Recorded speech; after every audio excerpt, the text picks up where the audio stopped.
আসসালামু আলাইকুম। বাংলাদেশ স্বাধীনের ৫৪ বছর পর আপনি যদি মনে করেন ৩৪ বছর পর হতে যাওয়া গণভোটে আপনি বাংলাদেশের পরিবর্তন চান, অবকাঠামো এবং শাসন ব্যবস্থার একটা আমূল পরিবর্তন চান, আসলে এই দেশের প্রকৃত মালিক আপনি, আমি, আমরা সকলে। আমরা কেবল দলীয় ভোট প্রয়োগের মাধ্যমেই নয়, প্রকৃত অর্থে এদেশের জনতার যে ক্ষমতা তা কেবল প্রকাশ করার জন্যই আমরা গণভোটে অংশগ্রহণ করব। আপনি কি এমন বাংলাদেশ চান যে দেশের প্রধানমন্ত্রী একাধারে 10 বছরের বেশি ক্ষমতা থাকতে পারবেন না?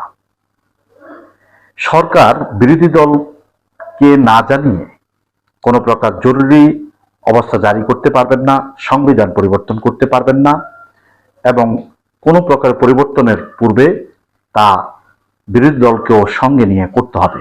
নিশ্চয়ই আপনি এমনটি চাইবেন।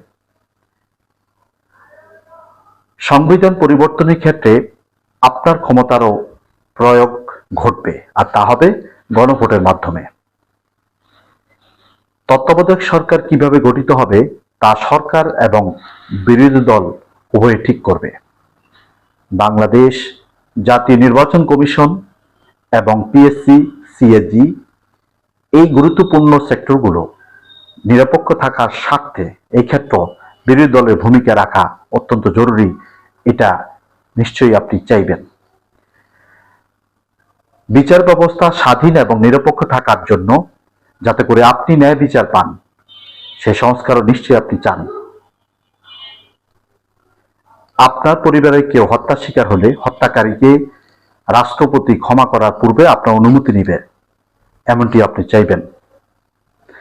এরকম সহ মোট 30টি এই পরিবর্তন নিয়েই আগামী 12ই ফেব্রুয়ারি গণভোটের আয়োজন হবে। আর এই গণভোটে বাংলাদেশকে পরিবর্তন করতে হলে এবং বাংলাদেশকে সামনের দিকে এগিয়ে নিতে হলে এবং আমরা যদি সংস্কার চাই, তাহলে হ্যাঁ ভোটের কোনো বিকল্প নাই।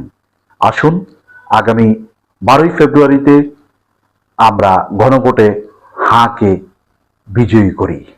আসসালামু আলাইকুম।